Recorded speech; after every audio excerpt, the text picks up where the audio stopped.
Hey guys, welcome back to my YouTube channel. I'm Yashika and this is part 2 of my Bali diaries. I hope you're as excited as I am for the rest of the days in Bali. Please don't forget to like and subscribe. Hey guys, so it is day 3 and we are going to Nusa Penida.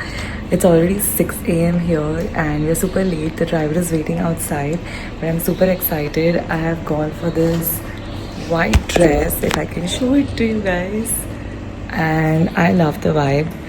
It's really like I love white color. I feel it suits me better.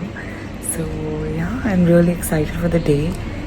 And we are here in still in Semyak. So we are going to the Sanur Harbor, and from there we'll take a speedboat.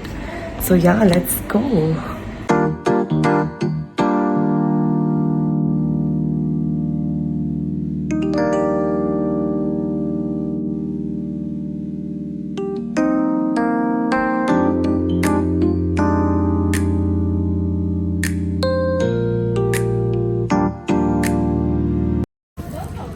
Hi guys, What you wearing? I'm wearing very hot clothes but I can't reveal them right now. Hi Nidhi. Show your matcha. Nidhi or uska matcha. She's matching the matcha.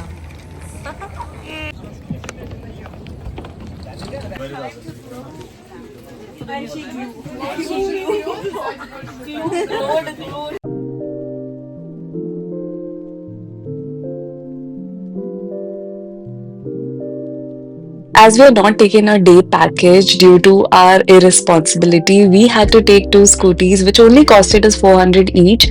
And the lady was also super sweet who rented it to us. We also saw all these Balinese temples on the way, which was so adorable to look at. Nusa Penida was on my vision board since a long time, and you will see why. Oh my god, it was breathtaking.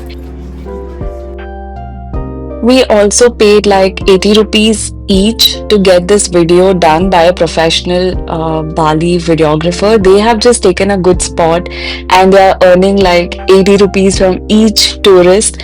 And I think they did a pretty good job, but I didn't like the shadow which was over here.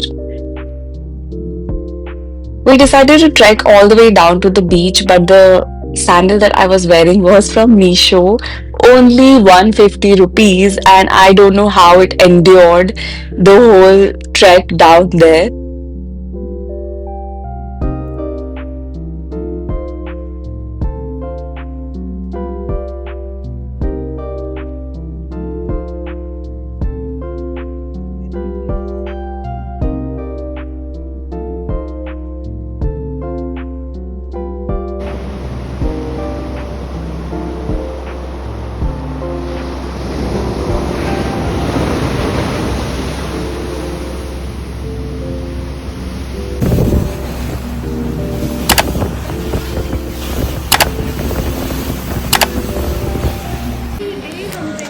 We might have started this a long time back. We were absolutely tired last night, so next day we went for heavy breakfast, and it was a bit on expensive side, but it was absolutely delicious and worth it. We loved the breakfast and the whole vibe of this place. The people were really sweet over here as well. So after the breakfast, we were ready to leave Canggu, Semyak and head towards Ubud. Ubud took us almost 3 hours to reach, so it was a long ride and we were almost half asleep. Since my plan to go was last minute, I had to stay separately from the rest of the group, and the place that I was staying in, it looked a bit shady. I was unable to record the videos in horizontal as it was not in my hand. We had hired a videographer slash photographer who actually took these videos. All of us took tandem as it was hard for us to take one each to drive as it takes a lot of struggle, and I must say that it's quite dangerous to drive. After a tiring day, we decided to eat at Warung, and this was hands down the best Warung I had ever seen as it was so tasty and homely. And then we did a little bit of shopping. There are a lot of wooden handcrafts that you can find in Ubud, so definitely would buy that. And this is the one of the hotels that we were staying in called Swan Inn. The same day at 2 a.m., we decided to go to Mount Batur trek, and it was quite fun. We wanted to book the jeep, which would directly take us for sunrise, but unfortunately, we booked it locally where there was a lot of misunderstanding due to the language, and we ended up have to trek all the way up. But we decided to take our motorbikes, which were for 1800 each, and I think that was fine because we got to comfortably reach the spot, and also there was a bit of trek of almost like 5 kilometers, which was fine. I feel like we were not prepared for a trek, so taking a scooty was worth it, and going all the way down while others are trekking is kind of fun to see as well. As the last night was quite hectic with all the trekking, we decided to relax the next day. So all we did was have good Indian food and also like roam around the Ubud Palace and just do a little more of shopping.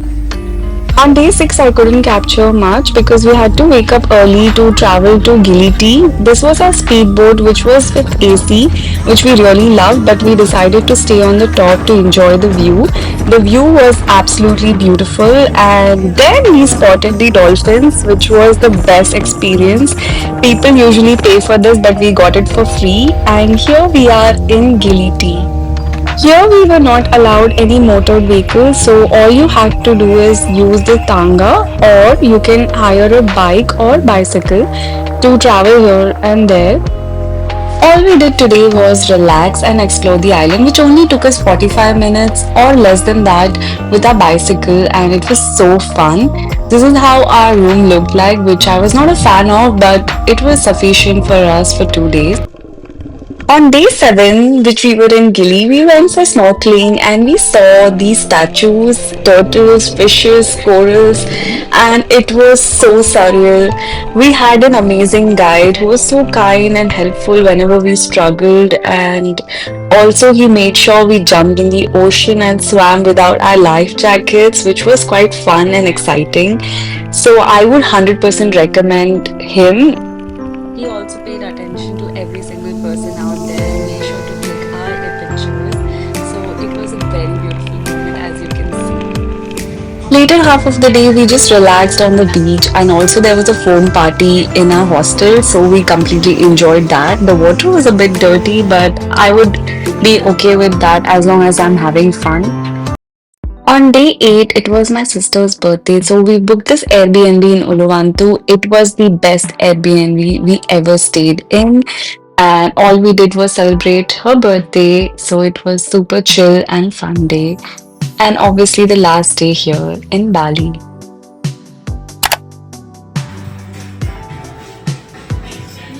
Happy birthday to you. Happy birthday.